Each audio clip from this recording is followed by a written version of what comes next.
Welcome to the Learning Curve. My name's Juliet Parker and I'm the Director of ALNAP, the Learning Network for the Humanitarian Sector. During this podcast series, we'll be taking the opportunity to talk to a range of people across the sector about what the humanitarian sector would look like if we lived in a world based on learning. I'm delighted to be joined today by Tasneem Mowjee, an independent evaluator who's recently published the IAHE report on the response to the earthquake in Syria and Türkiye. Welcome, Tasneem, and thank you very much for joining me. Thank you very much for having me. So first, maybe you can explain to those of us who might not know what an IAHE is. So an IAHE is basically something it's an evaluation that's actually mandatory when there is a scale up of the humanitarian system. And so it is an evaluation that looks across the members of the Inter-Agency Standing Committee, mainly UN agencies and their partners in looking at the response. And so I think the IHEs are important because they actually help us to review a response more holistically rather than looking at the work of just one agency. So you just completed the Türkiye-Syria IHE. What was it that stood out for you in this one? And were a lot of the findings familiar or were they new? So they were obviously familiar findings. The agencies had difficulties in identifying and addressing the specific needs of groups like the elderly and persons with disabilities. There were also significant gaps in the reporting of collectively reporting against the flash appeal that was launched for the earthquakes. And so those are things that are not uncommon to find in evaluations. But there were some interesting new things, I think, that came out of this evaluation. So one positive area of learning was around community engagement in the cross-border humanitarian response.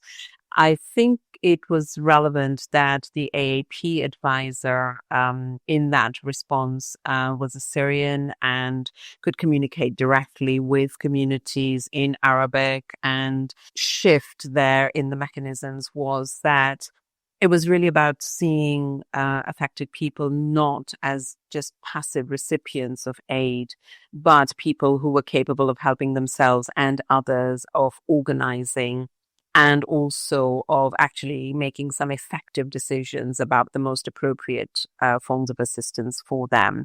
One issue that surprised us actually that came out at the beginning, duty of care came up as a really important issue to look at, not only for the staff of agencies themselves, but also there were issues about what is the responsibility for staff of partners. The good practice we identified there was from the Cross-Border Humanitarian Fund, the OCHA-managed country-based pool fund for the cross-border response, where they actually set aside some funding for the staff of their partners to receive duty of care support. Now, it didn't cost them a lot of money at all, but it meant a lot to the staff who were actually on the ground. It made a big difference. What happens to the findings now? I mean, they're big undertakings, these IHEs, aren't they? And significant pieces of work and investment. Where do they go now? What happens next? That's a good question. So at country level, I think there is clarity because the humanitarian coordinator or whoever is in charge of leading responses, together with the equivalent of the humanitarian country team, is actually responsible for developing a management response plan. And that is a solid undertaking between a humanitarian coordinator and the emergency relief coordinator, is part of that compact that they have.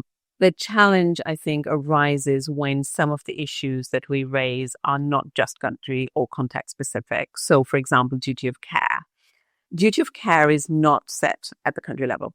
The policies around duty of care are set at headquarters level.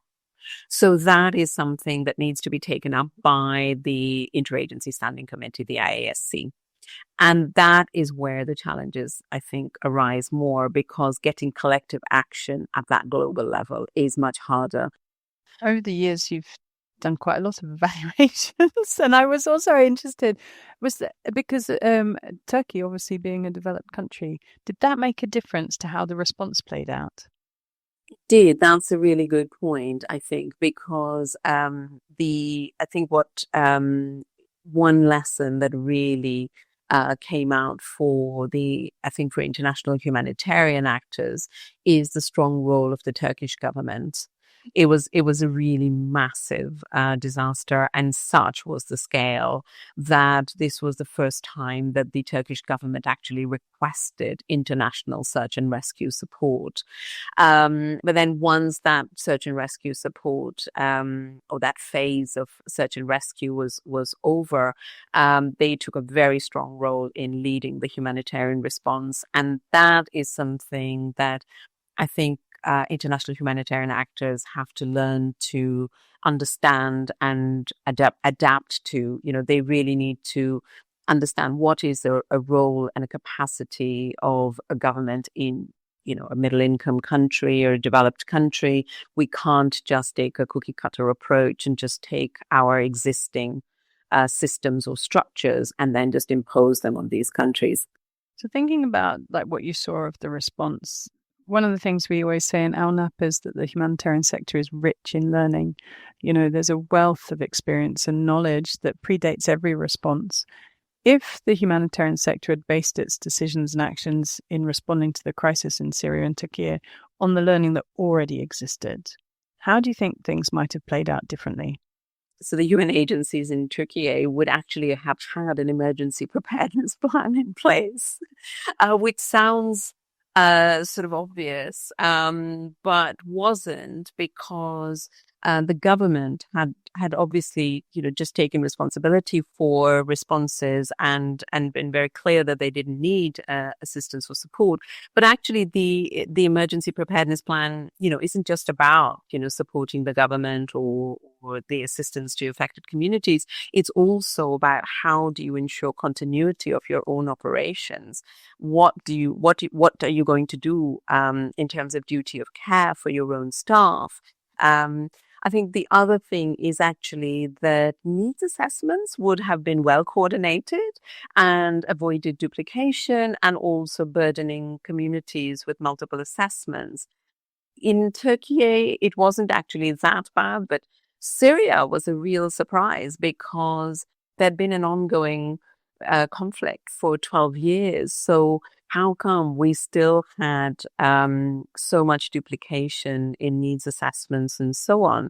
And I think, lessons, have been learned from that, particularly about making sure that there is more responsibility given and coordination done at a more local level.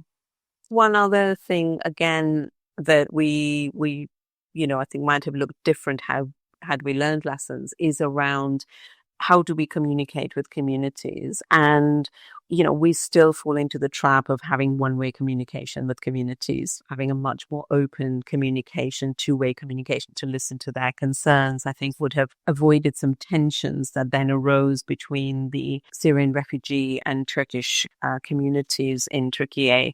There were misperceptions about, what aid was being provided to whom and on the basis of what criteria. If these things are known and documented and evidenced over time, what is it that's stopping us? From what you saw in the Syria-Türkiye situation, what was it that was stopping us from putting that established learning into place? So I think in Türkiye, a lot of the staff who were involved in that response were not necessarily experienced in dealing with a major disaster, which is understandable. There isn't a lot of time to get the learning that's often stored at headquarters level down to the field level. And they're not only getting that learning down to the field level, but then people have to understand how to adapt that to the context. In Syria, I think there were two challenges. One was that the whole of Syria coordination architecture had been dysfunctional probably since it had been set up. So there wasn't a lot of sharing of learning and good practice across the two responses, really. One was a cross-border response into northwest Syria, and then the other one was the response within the government-controlled areas of Syria at the time. So, and there was a lot of competition for resources across these two responses as well. And so there really weren't those incentives for putting into practice a lot of the learning that existed. Your evaluation came out at a kind of time of very significant change within the sector, where the whole sector is reeling around the requirement, the need to change and to kind of reevaluate how the system works. What do you think were the most important findings coming out of your evaluation that the humanitarians need to keep in mind during this transitional moment? The evaluation team actually came up with a very short paper on sort of some of the good practice and lessons learned from this IAHE and how they could inform the implementation of the humanitarian reset. I think the main message of that paper was that we already have a significant body of good practice and lessons. So we don't need to keep reinventing the wheel. We know what's needed to deliver effective cash programming. We know the importance of trust and equity in partnerships with local NGOs. We know what is the difference between a good and a bad complaints and feedback mechanism. These are not things we have to try to figure out. So I think maybe really the important thing is actually, can we ensure that frontline aid workers, people who are on the ground, who are delivering, actually feel empowered to take their learning and this existing knowledge and evidence and apply that to their context? So if the humanitarian sector is serious about learning, what do you think needs to happen now? There's a lot of talk around accountability to affected populations. There's a talk about localization. And it's as if, this huge amount of good practice and lessons as if these aren't already there. What would be most useful is if we just stopped talking about these things and actually just acted on just doing things differently. If we could just let, really trust people on the ground. Just listen to people who are on the ground, trust them, respect them. And they are smart people. They know they have answers that are suited to their context. Tasneem, thank you so much for your time to talk to me today on the learning curve and for reminding us the importance of listening when you're learning, and particularly to the people that have been affected by crisis, in enabling a more demand-driven system that is able to respond to the learning that exists. Thank you so much for your time. It's been a real pleasure. Thank you so very much for having me. It's been a real pleasure to chat with you. Thank you.